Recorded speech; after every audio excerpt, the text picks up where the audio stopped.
On Spotlight, ang pagrampa ng ilang sparkle stars sa isang fashion event. May report si Lars Santiago. Ilang sparkle stars finlex ang toned body sa Fashion Week ng isang clothing line.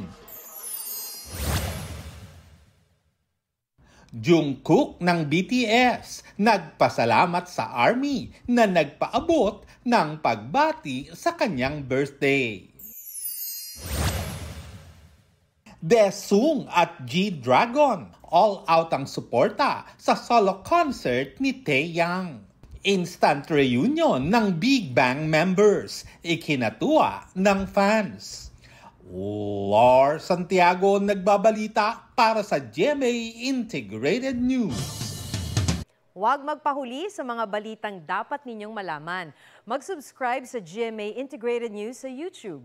Sa mga kapuso abroad, subaybayan nyo kami sa GMA Pinoy TV at sa www.gmanews.tv.